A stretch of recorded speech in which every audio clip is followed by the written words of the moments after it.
70 సంవత్సరాల తర్వాత ఈ జిల్లాకు మనకు అవకాశం వచ్చింది. మన ప్రాజెక్టులు ఇంకా పడా ఉన్నాయి. నేను అడుగుతున్న చంద్రశేఖరరావు గారిని, ఉమ్మడి రాష్ట్రంలో సమైక్య పాలనలో సీమాంధ్ర ముఖ్యమంత్రులు తెలంగాణకు అన్యాయం చేసిండ్రను. మరి తెలంగాణ వచ్చిన తర్వాత మీరెట్లా అన్యాయం చేసిండ్రా అని నేను అడుగుతున్నా. నువ్వు కరీంనగర్లో ఓడిపోతాని వలస వచ్చి పాలమూరు జిల్లాకు వస్తే, పాలమూరులో మీకు ఊరు లేకపోయినా, పార్లమెంటులో మీ నోరు లేకపోయినా 2009లో పార్లమెంటుకు గెలిపించి పంపించింది, పల్లకిలో మోసింది మేము కాదా? 2009లో నిన్ను ఎంపీని చేస్తే తెలంగాణ సాధించడానికి గొప్ప చెప్పుకున్నావు కదా. వచ్చిన తెలంగాణలో మమ్మల్ని ఆదుకొని మా ప్రాజెక్టులను పూర్తి చేయాల్సిన బాధ్యత చంద్రశేఖరరావు గారు మీకు మీ ప్రభుత్వానికి లేకపోయినా, ఆనాడు జిల్లా మొత్తం నీకు అండగా నిలబడి ఎమ్మెల్యేలు ఎంపీలను గెలిపించి ఈ జిల్లా మొత్తం నీ పార్టీకి అండగా నిలబడితే మా గుండెల మీద తన్ని మమ్మల్ని మోసం చేసి మా పసిడి పంటలు పండాల్సిన పాలమూరు జిల్లాను ఎడారిగా మార్చి వలసలు శాశ్వతంగా ఉండేటట్టుగా మా కుటుంబాలు, మా సోదరులు కన్న పిల్లలను వదులుకొని బొంబాయో దుబాయో బొగ్గుబాయిల చుట్టూతా తట్ట పని, పార పనికి, మట్టి పనికి వలసలు పంపించింది నువ్వు కాదా చంద్రశేఖరరావు అని నేను అడుగుతున్నా. ఇన్ని పాపాలు చేసిన నువ్వు పూర్తి చేయని పాలమూరో, కల్వకుర్తో, నారాయణపేట, కొడంగల్ ప్రాజెక్టులు మేము చేయాలనుకుంటే ఇవాళ నారాయణపేట, కొడంగల్ ఎత్తిపోతల వద్దే వద్దు, మక్కలకు నీళ్ళు ఇయనే వద్దు అడుగుతుండు. నేను అడుగుతున్నా, ఇవాళ మా జిల్లాకు ఒక అవకాశం వస్తే 70 సంవత్సరాల తర్వాత కనీసం మమ్మల్ని వాడొచ్చి వీడొచ్చి పాలమూరును దత్తత తీసుకుంటున్నా అనేవాడు. ఆనాడు చంద్రబాబు నాయుడు కావచ్చు, రోజే కావచ్చు, కిరణ్ కుమార్ రెడ్డి కావచ్చు, తెలంగాణలో చంద్రశేఖరరావు పాలమూరుకు వచ్చి పాలమూరుని దత్తత తీసుకుంటున్నా అనేవాడు. కానీ ఇవాళ మీ ఆశీర్వాదంతో మీ పాలమూరు బిడ్డ, సొంత బిడ్డ, ఎవడి దయాదాక్షిణ్యాలు అక్కర్లేదు, మమ్మల్ని ఎవరి దత్తత తీసుకోవాల్సిన పని లేదు, మా వాడే మా బిడ్డనే ఈ రాష్ట్రానికి ముఖ్యమంత్రి అయ్యుడు, సంతకాలు పెడతాడు అన్నప్పుడు కాళ్ళల్లో కట్టెబెట్టడం న్యాయమా మిత్రులారా? మీరు ఆలోచన చేయండి. నేను అడుగుతున్న ఈ జిల్లాని, పాలమూరు బిడ్డల్ని, ఎంతకాలం ఎవడో వచ్చి మనల్ని దత్తత తీసుకునేది? మనం గతి లేనోళ్ళమా, చేతగానోళ్ళమా, చేవలేనోళ్ళా? చీము నెత్తురు చచ్చిందా మనకు? మనం పరిపాలన చెయ్యలేమా? మనం నిధులు తెచ్చుకోలేమా? మన జిల్లాను అభివృద్ధి చేసుకోలేమా అని నేను అడుగుతున్నా మిత్రులారా.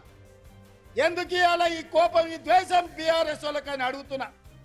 ఏం నొచ్చింది? 10 ఏళ్ళు మీరు ఉన్నారు కదా, 20 లక్షల కోట్లు మీ చేతులు ఉన్నాయి కదా, 20,000 కోట్లు మా ప్రాజెక్టులు పూర్తి చేయడానికి మీకు మనసు రాలేదు. మీరు మనుషులా అని నేను అడుగుతున్నా.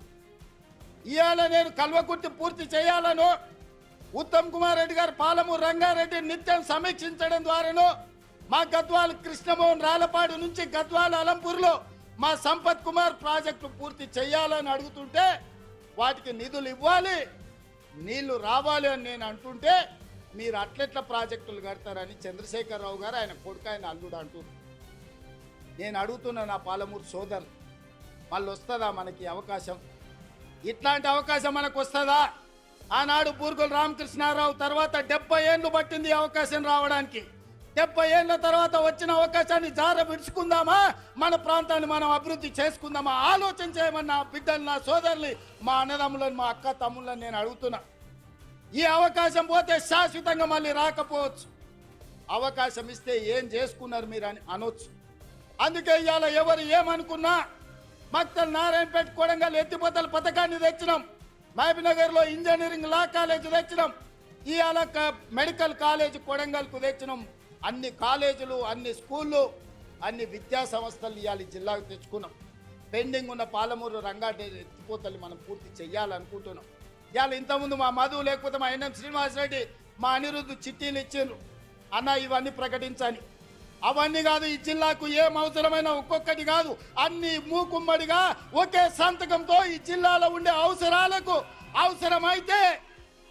అవసరమైతే వేదిక మీద నా మంత్రివర్గ సహచరుల సాక్షిగా మా వలస జీవితాలు బాగుపడాలంటే సంవత్సరానికో 20,000 కోట్లు మా జిల్లాకు ప్రత్యేకంగా నిధులు ఇవ్వండి అని నేను అడుగుతున్నా మీ తరఫున. 70 ఏళ్ళు మాకు అన్యాయం జరిగింది, నష్టం జరిగింది. 70 ఏళ్ళు మేము కన్నీళ్లతో బతికినాం. 70 ఏళ్ళు మా పక్కన కృష్ణమ్మ గలగల పారుతుంటే తాగడానికి నీళ్లు లేక చావు చచ్చిపోయినప్పుడు నెత్తి మీద నీళ్లు చల్లుకోవడానికి కూడా మాకు నీళ్లు లేని బతుకులు మేము గడిపినాం. నేను అడుగుతున్న మిత్రులారా, ఇవాళ ఈ తెలంగాణకు నాయకత్వం వహించే అవకాశం పాలమూరు జిల్లాకు వస్తే వదులుకుందామా అని నేను అడుగుతున్నా. ఇవాళ వాళ్ళందరూ మనకు సహకరించారా? మన జిల్లా కోసం సంవత్సరానికి 20,000 కోట్ల రూపాయలు, 5 ఏళ్లలో 1,00,000 కోట్ల రూపాయలు ఈ జిల్లాకు తెచ్చుకుంటే ఈ జిల్లాలో పసిడి పంటలు పండి బంగారు భూములుగా మారవా బంజరు భూములని నేను అడుగుతున్నా. కేసీఆర్ కాళేశ్వరం ఒక్కదానికే 1,50,000 కోట్ల రూపాయలు తీసుకుపోయింది. 1,02,000 కోట్ల రూపాయలు కాంట్రాక్టర్లకు ఇచ్చింది.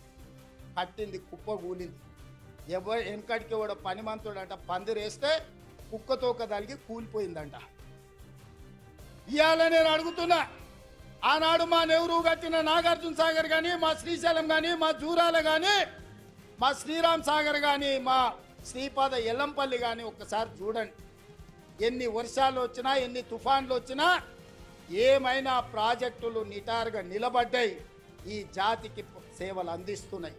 కానీ కేసీఆర్ కట్టింది కుప్ప కూలింది. కేసీఆర్ కట్టి కూలగొట్టి కమిషన్లు మెక్కిన కాళేశ్వరానికి 1,50,000 కోట్లు తీసుకపోతే నా జిల్లా కోసం, నేను పుట్టిన గడ్డ కోసం, ఈ గడ్డ కోసమే ఈరోజు రాజకీయాలలో ఈ కుర్చీలో ఉన్న నా కోసం 5 ఏళ్లలో 1,00,000 కోట్లు మా మిత్రులు ఇవ్వరా నేను అడిగితే నేను ఈ నిధులు తేనా అని నేను అడుగుతున్న నా జిల్లా సోదరులను. ఎంతకాలం ఎవడో మనల్ని దత్తత తీసుకోవాలని మనం దిక్కులు చూడాలి. ఒక్కసారి ఆలోచన చేయండి సోదరులారా. ఏం మనం కాలోంకరనా కన్నోంకరనా? ఏం తక్కువ మనకు? మనల్ని ఎవరో దత్తత తీసుకునేదేంది? మన గడ్డను మనం అభివృద్ధి చేసుకోలేమా? ఇవాళ అండగా నిలబడాల్సిన మీరు వాడో వీడో చెప్తే ఇవాళ వాళ్ళ సోయిలో పడ్డారంటే వచ్చే నష్టాన్ని ఆలోచన చేయండి. మల్లన్న సాగర్ల ముంచలేదా? కొండ పోచమ్మల ముంచలేదా? రంగనాయక సాగర్ల దోసుకోలేదా?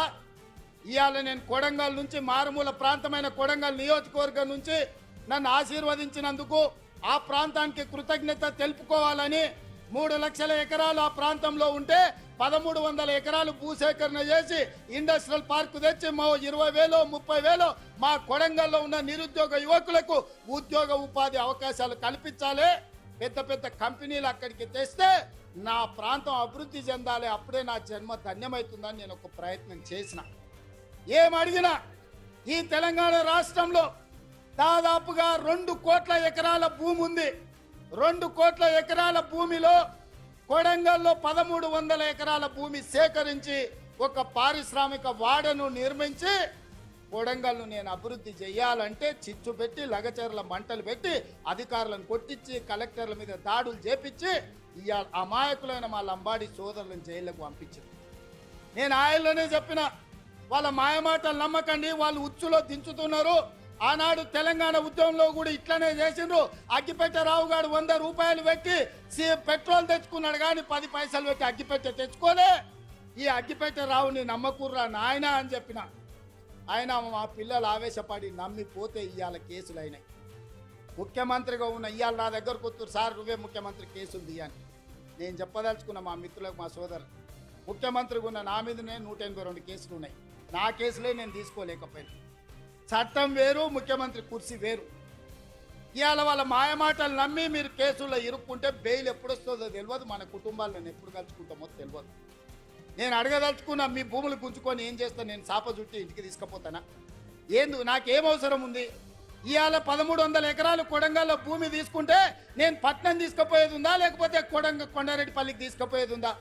ఆ రుణం తీర్చుకోవాలని ఆ కొడంగల్ నియోజకవర్గంలో 20-25 వేల మంది నిరుద్యోగ యువకులకు, ముఖ్యంగా ఆడబిడ్డలకు ఉద్యోగాలు కల్పించి ఉపాధి నెరవేర్చి పరిశ్రమలు స్థాపించి అభివృద్ధి చేయాలని నేను ప్రయత్నం చేస్తే 1,300 ఎకరాలు కూడా భూ సేకరణ జరగకుండా అధికారుల మీద దాడులు చేసి ఈరోజు అమాయకులను కేసులలో ఎత్తించి ఒక్క కేసీఆర్కే గజ్వేల్లో 1000 ఎకరాల ఫామ్ హౌస్ ఉంది.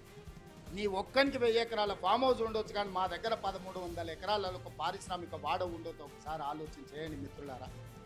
ఇవాళ ఈ జిల్లాను అభివృద్ధి చేయాలంటే ఆనాడు నాగార్జున సాగర్ కట్ట రైతులు మునగలేదా? శ్రీశైలం ప్రాజెక్టు గట్ట మా కొల్లాపూర్ మునగలేదా? పాలమూరు రంగారెడ్డి, కల్వకుర్తి ఎత్తిపోతలు గట్ట మా కొల్లాపూరాలు 3 సార్లు భూములు పోయినోళ్ళు భూములు పోయి ఒక్కసారి కాదు 2 సార్లు 3 సార్లు కొల్లాపూర్ ప్రాంతంలో భూములు ముంపు గురైన బాధను దింగమిగుంటున్నారు. ప్రభుత్వం నుంచి సహాయం అందించమన్నారు, కానీ కొట్టాలంటే మా బిడ్డలు కొట్టకపోదురా?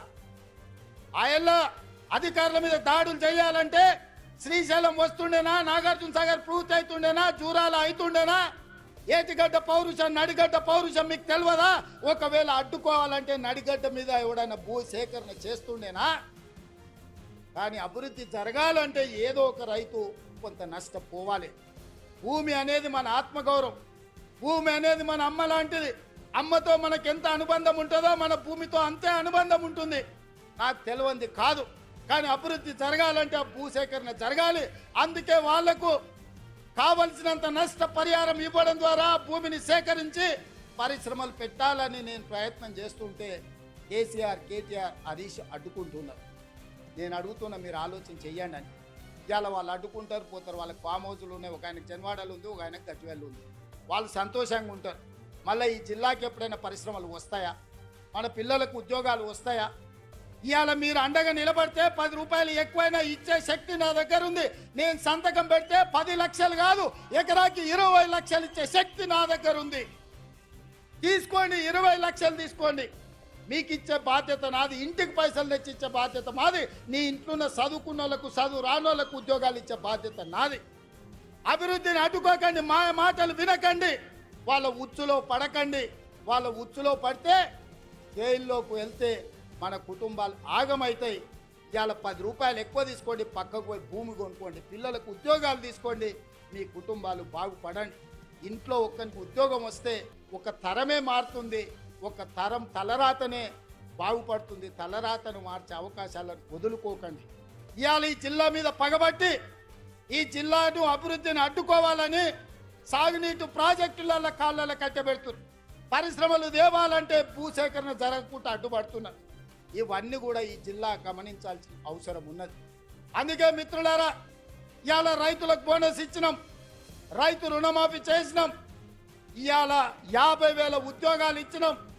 ఆడబిడ్డలకు 1,15,00,000 మంది ఆడబిడ్డలు ఆర్టీసీ బస్సుల్లో 3,700 కోట్ల రూపాయలు ఉచితంగా ప్రయాణాలు ఇచ్చినాం.